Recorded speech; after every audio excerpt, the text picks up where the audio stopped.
نام من ابلیس الدین است، تخلص شیطان. آقای ابلیس خوب هستین انشالله؟ کت علای کعبه چطور هستین؟ ما به علای کعبه روز اولی که جدا شدیم جدا هستیم. خود دیگه ایشا ما به اصطلاح شما انسان ها بنی آدم حرف میزنم. در این وقت آدم قلعه و قصبه ما یک آواز آمده که یک آواز است که یک انسان به نام شفیع عیار یک خانه جور میکنه برای خداوند خود. آها راست است؟ بله، به خاطر که خدای ما به خانه مانده، علای کعبه خانه داره، شیطان در پالیش که شما هستین خانه دارین، خدای ما خانه نداره. باز دیگه گفتیم بیاد برای اجام یا خانه جور کنیم. برای خداوند خود خانه جور کود، ده منزله ولی مثل یک طبقه بیاقلای دیگه واری امی لطفا خانه شیطان بزرگ ما رو در پالیش نسازین او برادر.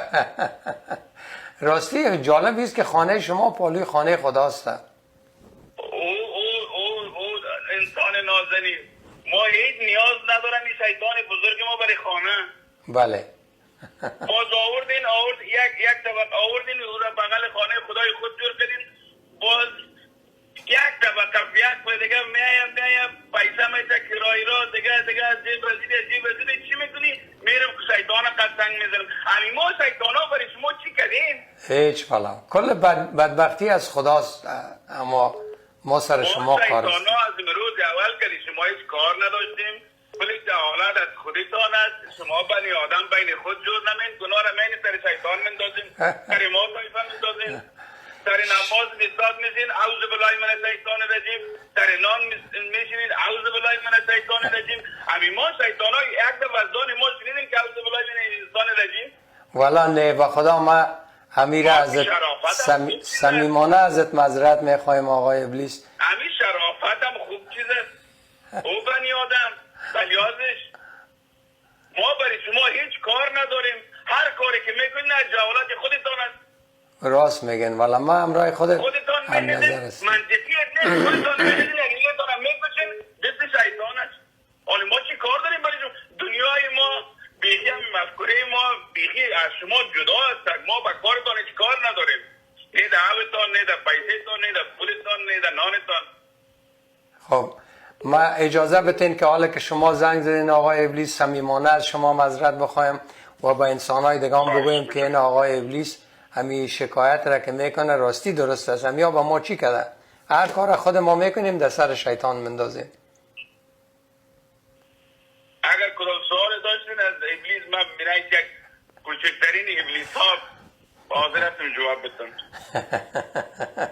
آقای ابلیس، به نظر من یک سوالی که من دارم که خدا خودت گفت که بیا به انسان سجده کو، باز خودت چی فکر کردی که سجده نکردی؟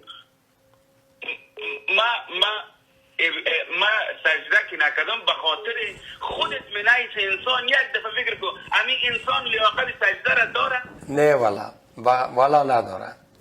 لیاقت سجده خودت نداشتیم آقای ابلیس. برادر تنیتان میخزین، برادر تنیتان هم میکشین. کاملا. Jag har sett det mesta inom Formel 1, men jag slutar aldrig att förvånas. För varje ny säsong... همین خودت فکر کن منعیش یک انسان همین انسان لیاقت سجده را داره؟ نه والا این گپ خود بیخی درست است. ما کارهای خراب کردیم، اما خدا را هم شرماندیم، گفت این از این نخو، امو را کردیم، از امو جنت ما را کشیده. اونمون روزی که اونم حضرت بابای تانه خدا روبروی نمت ششته گفت او آدم بچیم، گفت از این نخو، امیروی خدا که می دور خورد اونم بابای تان اونمو کار کرد. راستی ما را امو هوا یک کس میگفت که حضرت بی هوا و حضرت بی هوا، گفتم نکو، بسیار ببخشین ما این کلمه را استفاده نمیکنم، مکتزو یک مذاق کردم، گفتم از دست امو کنچنی بود که ما شما از جنت برآمدیم، اگر امو هر چیز نمیخورد تا حالا ما در جنت بودیم، حالا آمدی که حضرت بی هوا. امروز کلتون همراه ما ابلیسا در جنت چکر میزدین. کاملا جای ما در جنت است. هم شما را کشیدیم هم خدا. حالا شما کجا هستین؟ ما نبر آمدیم، شما خب شما اوجا هستین هنوز؟ ما جور آمدیم، ما جور آمدیم. خیما که میاییم در جو خانه را کت سنگ میزنیم، خودت تو جایت نیستی. ما از بالا خنده که داریم سر از بیاقلا میگی این بیاقلا رو تایکون خب آقای برای ما خانه جور میکنن باز ما را قرطنگ میزنن باز این دلت دیمی خوشه. بسیار زیاد تشکر. خوشحال شدم. آقای خراسانی میگه تو یک دو وچتی زده که تو چی وقت مردار میشی؟ رحمت الله خراسانی یا خراسانی. بسیار زیاد تشکر. هر وقت که وقت ما پوره شد مردار میشیم. اما دگیری من بده که من قریه کلک برقصانم برسی. روی خط هستین دوست عزیزم بفرمایید. روی خط هستین. سلام جناب عرصه. سلام به شما دوست عزیزم بفرمایید. خیر باشین جناب عرصه. بنی وقتی که خداوند شیطان گفت که بله انسان ها سجده کنید، انسان شیطان من بغیر از خداوند به کس دیگر سجده نمیکنم بغیر از خودم. بله. تو خداوند شیطان وادار به این ساخت که بغیر از خود دیگر سجده کنه. بله. و این مسئله جز دو سوال من حمله تروریستی که مسکو شد. آیا شما فکر میکنید جناب عرصه که جنگ از اسرائیل به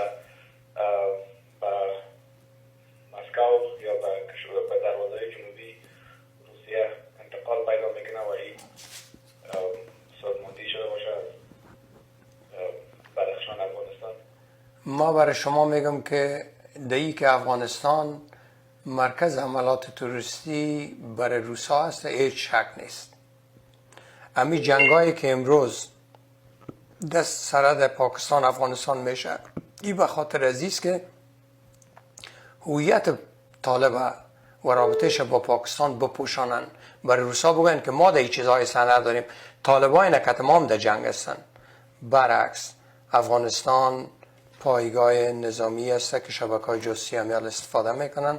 اگر بتانن که روسیه را ازش بزنن میزنن، مگر روسیه قدر یک آسان نیست که بزنن. خب یک حمله تروریستی یا 2 تا 3 تا میتونه شود، اما به هیچ وجه روسا را از افغانستان چپه کردن نمیتونن. چرا این جنگ در حال گسترش از دنیاست. شما هوتی ها را سعی کنین مدل ایست ببینین، خود روسا را با چین ببینین، امریکا را. اینا دنیا در یک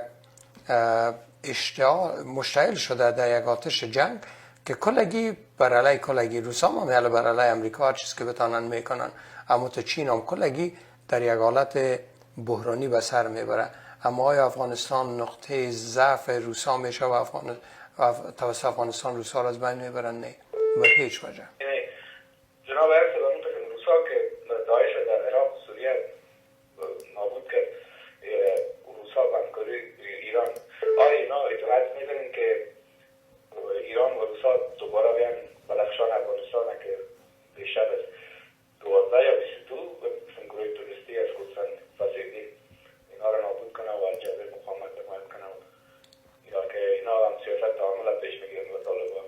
ما فکر نکنم که روسا به زودی یک تصمیم بگیره که ما جبهه مقاومت پشتیبانی میکنیم. اما اگر روسا واقعا افغانستان باعث یک نقطه خطر برای خود ببینن، بدون شک توجهشان به احمد مسعود به مراتب زیادتر میشه. و این جنگ اسلحه و پیسه است. اگر روسا پیسه و اسلحه بده در افغانستان برای مخالفین قوی میشن بدون شک. تشکر میکنم.